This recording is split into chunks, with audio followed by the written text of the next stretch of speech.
नाजरीन अस्सलाम वालेकुम वरहमतुल्लाहि वबरकातुहू। प्यारे बच्चों, अज़ीज़ तलबा व तालिबात, आज जिस पे हम बात करने जा रहे हैं वो है नावल। नावल की तारीख़ और उसका फ़न। नावल निगारी जो है, नावल अंग्रेज़ी ज़बान का लफ्ज़ है और अंग्रेज़ी अदब के ज़ेर असर उर्दू में आया। उर्दू अदब की नसरी अस्ताफ़ की तरह नावल की भी कोई जामा और मुकम्मल तारीख़ मुमकिन नहीं। मौजू के एतबार से अगर देखा जाए तो दौर हाजिर में नावल की एक सादा सी तारीफ़ ये की गई है कि यह एक ऐसा सुन्नती किस्सा है जिसमें सुन्नती अहद के पस मंज़र में फ़र्द और समाज की कशमकश दिखाई गई हो, लेकिन ये तारीफ़ पूरी तरह से सादिक नहीं आती है। जहाँ सुन्नती इनकलाब के फ़ौरन बाद फ़र्द और समाज की कशमकश के आसार पहले जंग अज़ीम के बाद ही रोनमा हुए, ताहम 1857 ईस्वी के बाद तहज़ीबी और तमद्दुनी ज़िंदगी के मुख्तलिफ़ गोशों में कदीम व जदीद, अक़लियत और मज़हब और मशरिक़ व मग़रिब के माबीन कशमकश और तसद्दुम की जो फ़ज़ा पैदा हुई, उसने मुल्क में ऐसे हालात पैदा कर दिए जो नावल से मिलते जुलते हकीकत पसंदाना किस्से लिखने के मुहर्रिक साबित हुए हैं। यहाँ ये अर्ज़ कर देना भी ज़रूरी चाहता हूँ कि लफ्ज़ नावल जो है ये अतालवी ज़बान के लफ्ज़ हैं, जिसके मतलब है ये अतालवी ज़बान जो है उसके लफ्ज़ नाविला से निकला है, जिसके माना है नया के।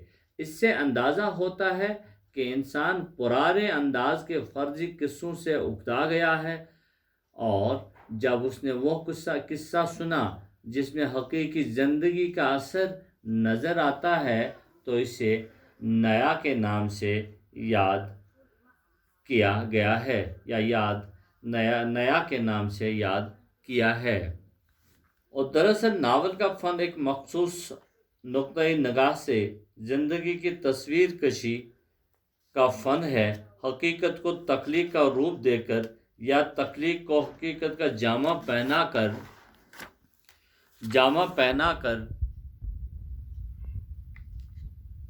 ज़िंदगी की तस्वीर कशी का फ़न है, और हकीकत को तख्लीक का रूप देकर तख्लीक को हकीकत का जामा पहना कर इस तरह पेश करता कि किस्से की हैसियत से इसके तमाम अज्जा में तालमेल और हम आहंगी कायम रहे नावल है।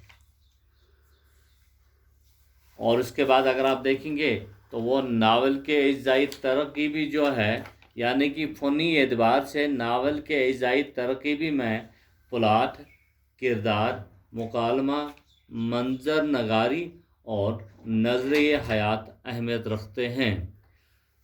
सबसे पहले ज़रूरी मैं समझता हूँ कि इन नावल हो, दास्तान हो या अफसाना हो, तीनों के लिए एक बुनियादी शर्त है, वो है किस्सा। किस्सा वो बुनियादी शय है जिसके बगैर कोई नावल वजूद में नहीं आ सकता है। कोई वाक़ा, कोई हादसा, कोई किस्सा फ़नकार को, तख्लीक़कार को कलम उठाने पर मजबूर कर देता है। एक ज़रूरी बात और है कि पढ़ने वाले को ये किस्सा बिल्कुल सच्चा लगना चाहिए।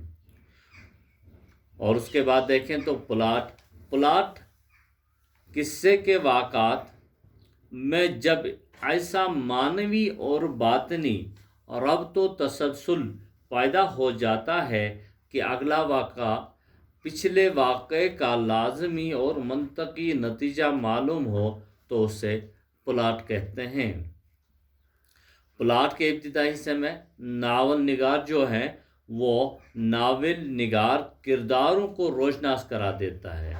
इजाफत के साथ मैं ज़रा थोड़ा सा पेश करना चाहता हूँ कि प्लाट के इब्तिदाई हिस्से में नावल निगार जो है किरदार को रोशनास करा देता है। दूसरे हिस्से में उनके मामलात में गथियाँ पड़नी शुरू हो जाती है। तीसरे हिस्से में वो मामलात उलझ जाते हैं। ये हिस्सा कहानी का क्लासिकल कहलाता है।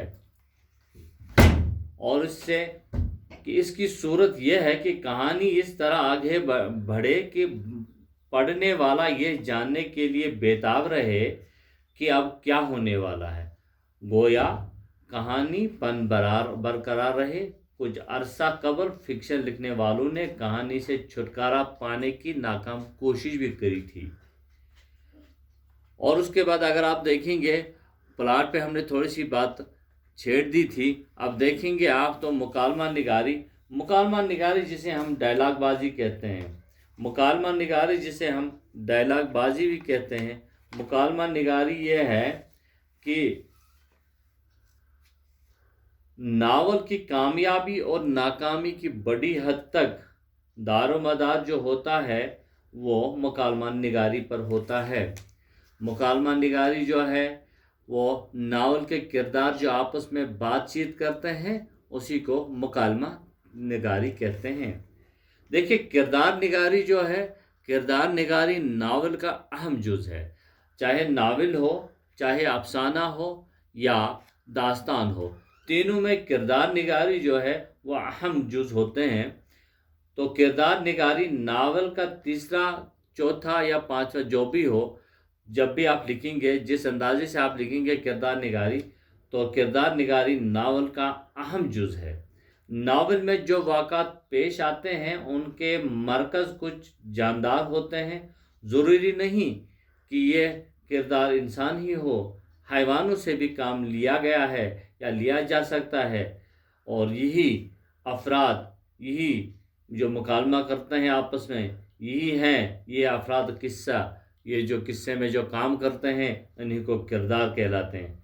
और जीते जाते हकीकी ज़िंदगी के करीब हो। दरअसल कहने का मतलब ये है कि ये जो किरदार जो हैं ये जीने हकीकी यानी असल ज़िंदगी के करीब होंगे तो नावल उतना ही कामयाब है। प्यारे बच्चों, हमने नावल और इसके फ़न और इसके इज़ाई तरकीबी पर बात करनी चाहिए, तो ये हमने कोशिश करी है। इंशाल्लाह हम समझ रहा हूँ कि अगर आपको समझ आया होगा या समझने की आप कोशिश करेंगे। अगर कुछ भी कहीं भी आपको कुछ लगे तो मुझे कॉल करके आप पूछ सकते हैं। तब तक के लिए अल्लाह हाफिज़।